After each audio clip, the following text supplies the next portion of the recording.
Hello students, હું છું હિરેન રાજ્યગુરુ અને આજે આપણે જોવાનું છે બીકોમ સેમ 3નું જે નવો સબ્જેક્ટ આપણે આવ્યો છે personal tax planning and management 1. બરાબર છે. તો આ સબ્જેક્ટ ખરેખર ખાલી નામ ચેન્જ કર્યું છે આ લોકોએ, બરાબર છે. બાકી બધું જે છે એ સેમ છે. આપણે લાસ્ટ એક સબ્જેક્ટ આવતો હતો જે છે income tax law and practice, બરાબર છે. સેમ ટુ સેમ જે પહેલાં 4 યુનિટ છે, બરાબર, એમાં 3 યુનિટ સેમ ટુ સેમ છે, બરાબર છે, અને 1 યુનિટ છે એ સેમ 4માંથી આપણને આમાં આવ્યો છે. તો પહેલાં તો આપણે પ્રેક્ટિકલ સબ્જેક્ટની સેમેસ્ટર 3માં વાત કરી લઈએ, બરાબર છે. તો અત્યાર સુધી આપણે સેમેસ્ટર 1 અને 2માં જે છે એ 2 વસ્તુ આવી છે. એક આવી હતી આપણને ફાઇનાન્શિયલ અકાઉન્ટિંગ અને એક છે એ આપણને બિઝનેસ અકાઉન્ટિંગ, બરાબર. એ સેમ 1 અને સેમ 2 બેમાં આપણને આવ્યા છે, બરાબર છે. સેમ 1માં 1 આવ્યા છે અને આમાં 2 આવ્યા છે. હવે આ જ વસ્તુ છે, આને આપણે જે છે એ મેજર 1, 2 અને જે 2માં આવ્યા છે એને 3 અને 4 કીધા હતા, બરાબર. તો હવે અહીંથી આપણે જે સેમેસ્ટર 3 અને 4માં આવવાનું છે પ્રેક્ટિકલ સબ્જેક્ટની વાત કરું છું, જેને મેઇન સબ્જેક્ટ અકાઉન્ટિંગ છે, બરાબર છે. તો એ લોકો માટે આ વખતે 3 સબ્જેક્ટ આવશે પ્રેક્ટિકલમાં જે કમ્પલસરી છે. એક છે કોસ્ટ એકાઉન્ટ, એક છે આપણે ઇન્કમ ટેક્સ જે આપણે આ છે, બરાબર, પણ એની જગ્યાએ પહેલાં બિઝનેસ અકાઉન્ટિંગ આવશે અને પછી આપણે ઇન્કમ ટેક્સ આવશે. એટલે કે હવે આપણે જો મેજરની વાત કરી લઈએ તો અહીંયા આપણે 4 સુધી મેજર હતા, પછી આ મેજર 5, મેજર 6 અને મેજર 7 એવી રીતે આપણને આ સબ્જેક્ટ છે એ આવવાના છે અને 3 પ્રેક્ટિકલ છે. કોસ્ટ એકાઉન્ટ અને બિઝનેસ અકાઉન્ટિંગના પણ મોટા ભાગના દાખલા અને ચેપ્ટર્સ છે એ આપણે કરેલા છે આપણે આપણી ચેનલમાં, બરાબર છે. જો તમારે કોઈ પણ સબ્જેક્ટ જોતો હોય, આમ તો એનો સબ્જેક્ટ ઇન્ટ્રોડક્શન હું વહેલી તકે છે એ તમારી સમક્ષ રાખી દઈશ, બરાબર છે. એટલે તમને કોઈ પણ લિંક જોતી હોય તો તમને સરળતાથી મળી જાય, બરાબર. અને આજે આપણે ઇન્ટ્રોડક્શન જોવાનું છે ઇન્કમ ટેક્સનો, બરાબર, જેનું નામ ચેન્જ કરી અને વ્યક્તિગત કર આયોજન અને સંચાલન 1 એવું આપણે રાખેલું છે.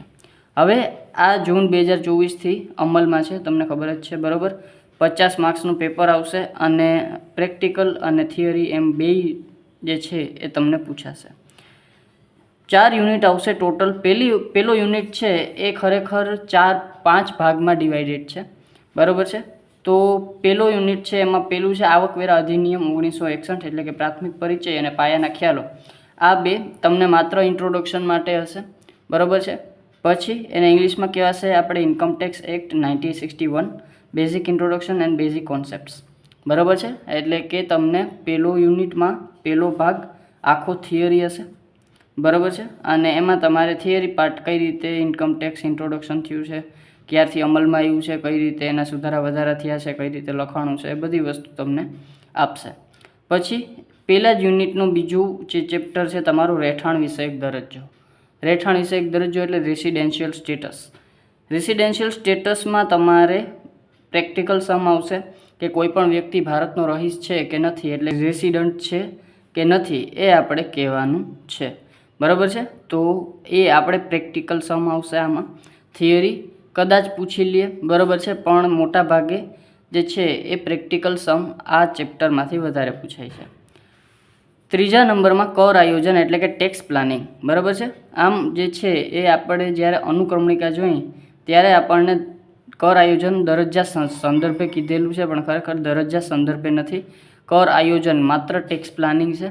કઈ રીતે કરવાનું છે, એના હેતુઓ છે, બરાબર છે, જરૂરિયાતો છે, આ બધી જ વસ્તુઓ તમારે 3માં આવવાની છે. એટલે કે યુનિટ 1નો જે એક પાર્ટ છે ત્રીજા નંબરનો એ પણ પૂરેપૂરો થિયરી છે, બરાબર છે. એમાંથી થિયરિકલ ક્વેશ્ચન છે એ પૂછાશે.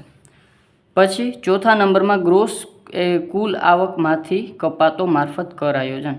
હવે કુલ આવકમાંથી કેટલી કપાતો આપણને મળે છે, કેટલી ડિડક્શન આપણને મળે છે, એ બધી જ વસ્તુ આપણને આ 4th ચેપ્ટરમાં જે પણ થિયરી છે, માત્ર તમારે કઈ ડિડક્શન આવે છે, કયા કલમ હેઠળ, એ જ વસ્તુ તમારે જાણવાની છે, માત્ર જાણવાની છે, બરાબર છે. એટલે કે tax planning through deduction from gross total income, બરાબર છે. ગ્રોસ ટોટલ ઇન્કમ એટલે જે ટોટલ ઇન્કમ તમારી થઈ છે અથવા તો કોઈ પણ પર્સનની શખ્સની થઈ છે એ શખ્સને ટોટલ ઇન્કમમાંથી કેટલી વસ્તુ ડિડક્શન મળશે એટલે કે કેટલા ઉપર ટેક્સ નહીં ભરવો પડે એ વસ્તુ છે એ તમારે આ ચેપ્ટરમાં જે છે એ વાંચવાની થશે. એટલે એ પણ આપણું થિયરી છે.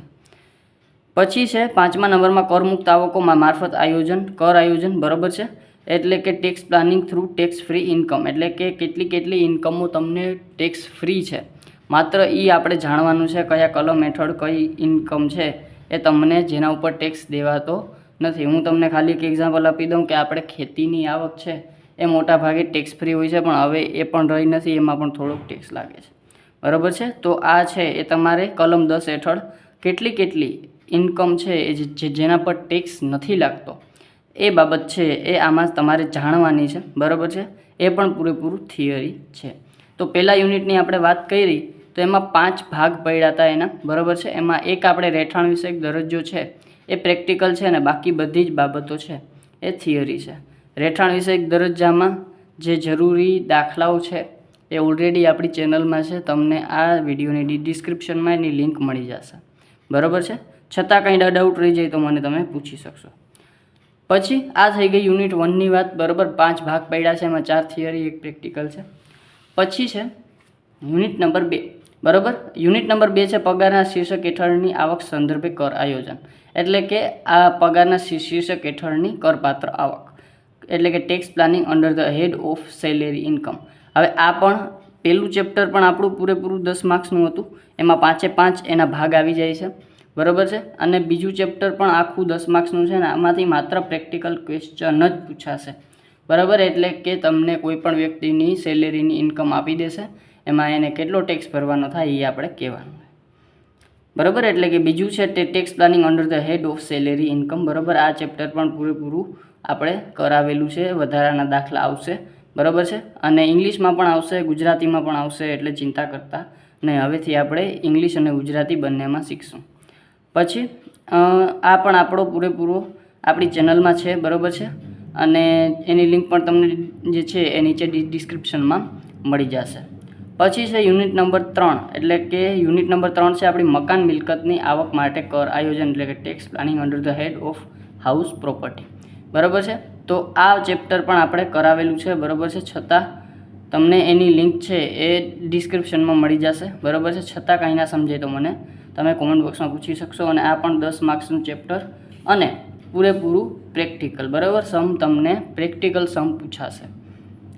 પછી છે યુનિટ નંબર 4 અન્ય સાધનોની આવક માટે કર આયોજન. અન્ય સાધનોની આવક એટલે જે કોઈ પણ હેડ હેઠળ ના આવતી હોય એવી આવકો એટલે કે tax planning under the head of income from other sources. એટલે કે દાખલા તરીકે તમારી કોઈ લોટરી લાગી તો એ under the head of other sources આવશે. તો આ પણ પૂરેપૂરું 10 માર્ક્સનું તમને પૂછાશે. બરાબર. પ્રેક્ટિકલ સમ હશે. અને આ બધાયમાં તમારે એકના અથવામાં એક છે એ એવી રીતે પૂછાશે. બરાબર. તો આમાં પણ 10 માર્ક્સનો તમને એક સમ પ્રેક્ટિકલ પૂછાશે. આ પણ પૂરેપૂરું જે પહેલાં મેં તમને કીધું કે યુનિટ નંબર 4 છે પહેલાં સેમ 4માં આવતું પણ એમાંથી કાઢી અને તમને સેમ 3માં છે એ આપી દીધું છે. બરાબર છે. તો આ પણ પૂરેપૂરું આપણે છે આપણી ચેનલમાં કરાવેલું છે. છતાં કાંઈ ના સમજાય તો તમે મને કોમેન્ટ બોક્સમાં પૂછી શકશો. અને આની લિંક પણ હું છે ડિસ્ક્રિપ્શનમાં મૂકી દઈશ. હવે આપણે થોડુંક સમજી લઈએ કે કઈ રીતે સમ આવશે એક્ઝામમાં. બરાબર છે. તો તમને ટોટલ 5 ક્વેશ્ચન આવશે. ક્વેશ્ચન 1, ક્વેશ્ચન 2, 3, 4 અને 5. બરાબર છે. 5 ક્વેશ્ચન આવશે. પહેલો ક્વેશ્ચન ટોટલી થિયરી હશે અને પ્રેક્ટિકલ પ્લસ પ્રેક્ટિકલ. બરાબર છે. એટલે કે થિયરી પણ હશે, પ્રેક્ટિકલ પણ હશે. ટોટલ નંબર એના 10 હશે. બરાબર છે. એટલે કે થિયરી હશે, પ્રેક્ટિકલ હશે, 10 માર્ક્સનું હશે. એટલે કે 5 માર્કની થિયરી, 5 માર્કનું પ્રેક્ટિકલ, 3 માર્કની થિયરી, 7 માર્કનું પ્રેક્ટિકલ. કોઈ પણ રીતે પૂછી શકે છે. બરાબર છે. એટલે કે તમારે રહેઠાણ વિષયક દરજ્જો તો કરીને જ જવાનો છે અને આ બધાયમાંથી તમને કાંઈ ને કાંઈ જે છે એ થિયરિકલ પૂછી શકે. અને કાંઈ એવું પણ બને કે રહેઠાણ વિષયક દરજ્જામાંથી કાંઈ ના આવે અને બાકી બધી 10 માર્ક્સની છે એ લોકો થિયરી પૂછી લે, એવું બની શકે. બરાબર. પછી બીજા નંબરમાં બીજો ક્વેશ્ચન છે એ તમારો યુનિટ નંબર 2માંથી આવશે અને એ મેં તમને કીધું એ પ્રમાણે પૂરેપૂરો પ્રેક્ટિકલ હશે, બરાબર છે, અને એ 10 માર્ક્સનો હશે. ત્રીજા નંબરનો ક્વેશ્ચન પણ યુનિટ નંબર 3માંથી હાઉસ પ્રોપર્ટીમાંથી હશે અને એ પણ પૂરેપૂરો પ્રેક્ટિકલ હશે 10 માર્ક્સનો, બરાબર છે. અને ચોથા નંબરનો આપણે છે એ યુનિટ નંબર 4માંથી હશે અન્ય સાધનોની આવક, એ પણ મોટા ભાગે પ્રેક્ટિકલ જ હશે અને 10 માર્ક્સનો પૂછાશે. પછી આવી વાત 5મા ક્વેશ્ચનની. તો 5મા ક્વેશ્ચનમાં કાંઈ નક્કી નથી, એ લોકો શું આપે, બરાબર. મોટા ભાગે એ લોકો આખા જેટલી આપણે 4 યુનિટ છે એમાંથી થિયરીનો ભાગ કાઢીને આપશે, બરાબર છે. થિયરીનો ભાગ એ લોકો કાઢીને આપશે 10 માર્ક્સનો. એમાં તમને લગભગ 4 ક્વેશ્ચન પૂછાશે અને એમાંથી 2 તમારે લખવાના થશે, બરાબર છે. તો એમાં કોઈ પણ વસ્તુ આવી શકે, એ યુનિટ 1માંથી એ કોઈ પણ વસ્તુ આપી શકે થિયરી તરીકે, અને યુનિટ નંબર 2, 3 અને 4માંથી જો કે ના પૂછે પણ છતાં કદાચ આપણે થિયરી પાર્ટ પણ થોડોક જે છે એ તો આપણે સમ ગણીએ એટલે આપણને ખબર પડી જ જાય, બરાબર છે. એટલે તમને આમાંથી પણ પૂછી શકે. 4માંથી 2 જે છે એ સમ તમને થિયરી ક્વેશ્ચન છે એ પૂછશે, બરાબર છે. તો આ હતું આપણું થોડુંક સ્ટ્રક્ચર, બરાબર. હવે આપણે આમ તો હું થિયરી આમાં નહીં જ લઉં, તમે વાંચશો એટલે તમને ખબર પડતી જશે, બરાબર છે. પણ છતાં આપણે થિયરીમાં અમુક બાબત જે છે એ શીખવી પડે, બરાબર છે. એ આપણે આમાં આ વિડીયોમાં જ આપણે છે ઇન્ક્લુડ કરી લઈએ. યુનિટ નંબર 1 પ્રાથમિક પરિચય, પાયાના ખ્યાલો, બરાબર છે. બેઝિક કોન્સેપ્ટ છે અને બેઝિક કોન્સેપ્ટ અને બેઝિક ઇન્ટ્રોડક્શન. તો આમાં મેં છે એ કાંઈ બીજી થિયરી વધારે લીધી નથી, પણ માત્ર તમારે સમજવી પડે એટલી, કારણ કે સ્ટુડન્ટને શરૂઆત હોય એટલે બધી જ બાબતોમાં ઘણું બધું કન્ફ્યુઝન હોય, બરાબર છે. તો એ કન્ફ્યુઝન તમે આ વસ્તુ શીખી લેશો એટલે જરાય નહીં રહે, બરાબર છે. એટલે આ વસ્તુ છે એ તમારી ખાસ આખા સબ્જેક્ટને સમજવા માટે ખૂબ જ જરૂરી છે. પહેલાં છે શખ્સ, પર્સન એટલે શું? પર્સન એટલે એવો વ્યક્તિ જે ઇન્કમ કરે છે, બરાબર છે, પણ ટેક્સ ભરતો નથી, પણ એને તમે શખ્સના એ દાયરામાં છે એ રાખી શકો છો. કોઈ પણ વ્યક્તિ જે ઇન્ડિવિજ્યુઅલ હોય અથવા તો કોઈ પણ રીતે પોતાનું એક અલગ વ્યક્તિત્વ ધરાવતો હોય, બરાબર છે, એને તમે ઇંગ્લિશમાં કહી શકશો પર્સન. અનઇન્ડિવિજ્યુઅલ એટલે કે કોઈ પણ એક વ્યક્તિ, અલગ જ વ્યક્તિ, બરાબર છે, તમારા મારા જેવું કોઈ પણ એક અલગ વ્યક્તિ, બરાબર છે. અ હિન્દુ અનડિવાઇડેડ ફેમિલી, હિન્દુ અવિભક્ત કુટુંબ, એટલે કે આ તો આપણે બીઓમાં 12મા ધોરણમાં ભણી ગયા કે હિન્દુ અનડિવાઇડેડ ફેમિલી એટલે શું છે, તો કે કોઈ પણ એક ધંધો છે જે કોઈ પણ એક પર્ટિક્યુલર કુટુંબ દ્વારા ચાલતો હોય છે, એક ફેમિલી દ્વારા ચાલતો હોય છે અને એનો હેડ હોય છે એ એનો કરતા ધરતા હોય, બરાબર છે. તો આ તો આપણે શીખી ગયા. પછી છે કંપની. તો કંપની એ તમને ખબર છે શું હોય, પોતે એક અલગ વ્યક્તિત્વ ધરાવતી હોય અને આપણે કંપની લોમાં સેમ 1માં કદાચ શીખી ગયા, બરાબર. કંપની વિશે આખી આપણે ડિટેલ છે એ મેળવી લીધી કે કંપની એક અલગ વ્યક્તિત્વ ધરાવે છે. અ ફર્મ એટલે કે પેઢી, બરાબર છે. પેઢી એટલે શું, તો કે એક કરતાં વધારે વ્યક્તિઓ એક ધંધો ચલાવતા હોય છે, બરાબર છે, તો એને તમે પેઢી કહી શકો. અન એસોસિએશન ઓફ પર્સન એટલે કે કોઈ પણ એક મંડળ, બરાબર છે, એટલે કે જુદા જુદા વ્યક્તિઓ સાથે મળી અને કાંઈ પણ એક કાર્ય ઊભું કરે, બરાબર છે, અથવા તો સેવા કરે અથવા તો કાર્ય કરતું હોય, બરાબર છે, જે એને તમે મંડળ કહી શકો, બરાબર છે. લોકલ ઓથોરિટી સ્થાનિક સત્તામંડળ એટલે શું, તો કે આપણે કોઈ પણ મ્યુનિસિપલ કોર્પોરેશન છે, બરાબર છે, તો કે જામનગર મહાનગરપાલિકા, બરાબર છે. પછી આ સિવાય અમદાવાદ મ્યુનિસિપલ કોર્પોરેશન, અમદાવાદ મહાનગરપાલિકા, રાજકોટ મહાનગરપાલિકા, આ બધા જ છે એને કહેવાય સ્થાનિક સત્તામંડળ, બરાબર છે. એ પણ એક લોકલ ઓથોરિટી છે ને એ તો આ જે છે સ્થાનિક સત્તામંડળ. પછી છે every artificial judicial person not include in above એટલે કે ઉપર જે છે એ સમાવેશ ન થાય એવા આર્ટિફિશિયલ જ્યુડિશિયલ પર્સન એટલે કૃત્રિમ રીતે કાયદેસરના વ્યક્તિ, બરાબર છે, એનો પણ સમાવેશ આપણે પર્સનમાં કરી શકશું, બરાબર છે. પર્સન એટલે શું તમને ખબર પડી ગઈ કે જે અલગ વ્યક્તિત્વ ધરાવે છે, બરાબર છે. ચાલો પછી છે એસસી એટલે કે કરદાતા, એ છે સેક્શન 2 અંડર સેક્શન 7માં. An SSC is a person by whom any tax or any other sum of money payable under this act એટલે કે આ એક્ટની અંદર એ કોઈ પણ રીતે છે એ કોઈ પણ જાતનું નાણું જે છે આપતો હોય તો એ છે એ શું થશે? એસએસસી થશે.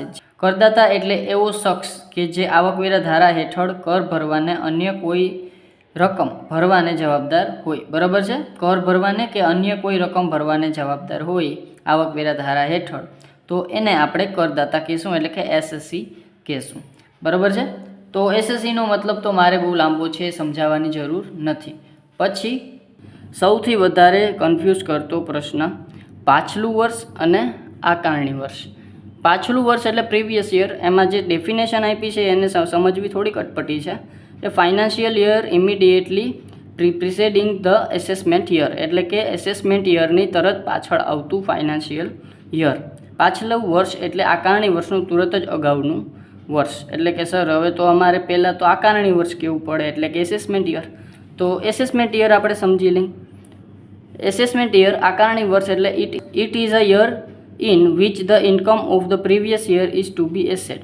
એટલે કે પ્રીવિયસ યરની ઇન્કમ જ્યારે આપણે એસેટ કરીએ છીએ, એસેટ એટલે આકારણી કરીએ છીએ, ત્યારે એ યરને આપણે છે એ શું કહીએ છીએ? તો કે એસેસમેન્ટ યર. તો સર આ તો એકબીજાની ઉપર ઢોળી નાખ્યું, આની ઉપર ઢોળી નાખ્યું, આની ઉપર ઢોળી નાખ્યું. જે વર્ષે કરદાતાના કરની આકારણી કરવામાં આવે તે વર્ષના આકારણી વર્ષ કહેવાય. બરાબર છે? તો આ બે મિનિંગ મેં મારી રીતે લખ્યા છે, બરાબર, બુકમાં નથી. ચાલો, તો આ છે એની આની ઉપર ઢોળી નાખ્યું, આની ઉપર ઢોળી નાખ્યું, તો કાંઈ ખબર પડી નહીં. તો આપણે બે ભાગ પાડી નાખીએ. એક છે પ્રીવિયસ યર, એટલે કે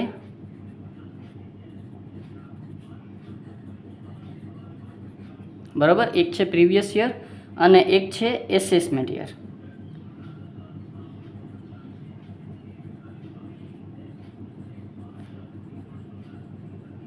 ગુજરાતીમાં કંઈ તો આને કહેવાશે આપણે જે છે એ પાછલું વર્ષ, અને આને કહેશું આપણે આકારણી વર્ષ. તો આને આપણે સરળ ભાષામાં શીખવું હોય તો આપણે ખાલી એટલું કહી શકીએ કે જે યરમાં આપણે ઇન્કમ જનરેટ થઈ છે એ યરને આપણે પાછલું વર્ષ કહીશું, અને જે યરમાં આપણે બેઠા પાછલા વર્ષે કેટલું ઇન્કમ થયું છે અને એના ઉપર આપણે કેટલો ટેક્સ આપવાનો છે એ ગણતરી કરતા હોય એને કહેશું આપણે આકારણી વર્ષ. ફોર એક્ઝામ્પલ, આપણે અત્યારે કરંટ છે એને ધ્યાનમાં દઈએ. અત્યારે આપણી પાસે 2024 ચાલે છે, બરાબર. અત્યારે આપણે શું ચાલે છે? 2024. તો હવે આપણે 2024 ચાલુ છે અને અત્યારે હાલે છે આપણે જોઈએ તો ઓગસ્ટ, બરાબર. ઓગસ્ટ 2024 ચાલે છે. તો ઓગસ્ટ 2024 છે. તો હવે આપણે એમ કહીએ કે પાછલું વર્ષ ક્યારે પૂરું થયું હશે?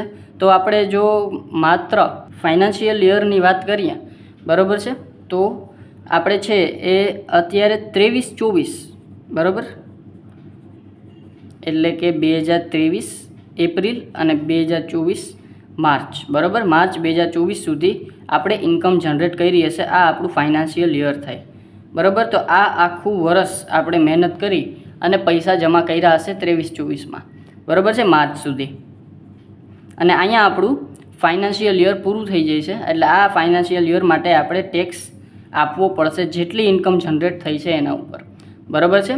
તો આ ઇન્કમ જનરેટ થઈ છે આખું વર્ષ પૂરું થઈ જાય ત્યાં સુધી, તો આપણે નવા વર્ષમાં જઈ અને પછી આપણે આનું જે છે એ નક્કી કરીએ કે કેટલી આપણે ઇન્કમ છે. એટલે કે 24 એપ્રિલથી એપ્રિલ 24થી માર્ચ 25, 24-25 આ થઈ જશે આપણું એસેસમેન્ટ યર. એસેસમેન્ટ યર એટલે આકારણી વર્ષ, કારણ કે અહીં બેઠા આપણે એ નક્કી કરીએ છીએ કે 2023-24માં આ યર જ્યાં સુધી પૂરું થયું છે ત્યાં સુધીમાં કેટલી એવી ઇન્કમ થઈ છે જેના ઉપર મારે ટેક્સ આપવાનો છે, બરાબર છે.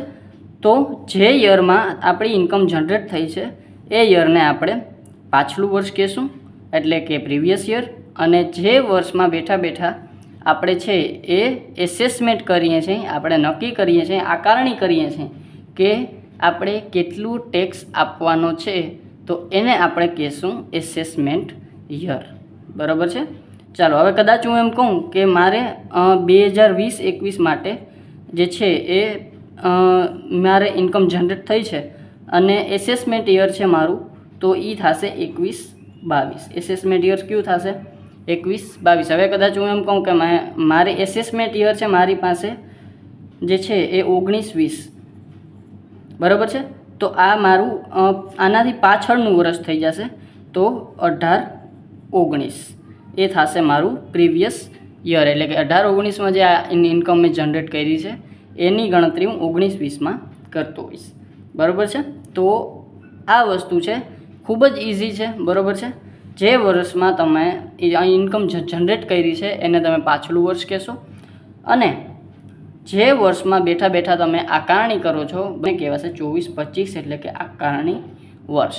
મોટા ભાગે તમારે આકારણી વર્ષ 24-25 અત્યારના સમયમાં હું કહું છું. બરાબર છે. અત્યારે 24 ચાલે છે એટલે આકારણી વર્ષ તમારું 24-25, અને મોટા ભાગે પાછલું વર્ષ 23-24 હશે.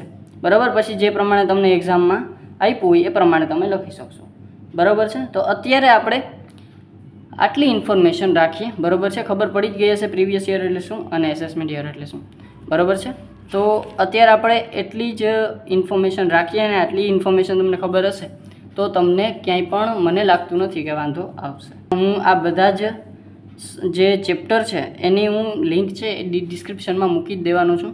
બરાબર છે. છતાં કાંઈ ના સમજાય તો મને કોમેન્ટમાં અથવા તો જે અહીંયા તમને સ્ક્રીન ઉપર મારું ઇન્સ્ટાગ્રામ બતાતું હશે એમાં તમે મને મેસેજ કરી શકો છો. ચાલો, જો વિડીયો ગમ્યો હોય તો લાઈક કરજો, શેર કરજો તમારા ફ્રેન્ડ્સ સાથે, અને સબસ્ક્રાઈબ યાર ચેનલને જરૂરથી કરી નાખો, જેથી કરીને આવતા વિડીયોઝ જો કે આવવાના જ છે તમને સરળતાથી મળી રહે. Thank you.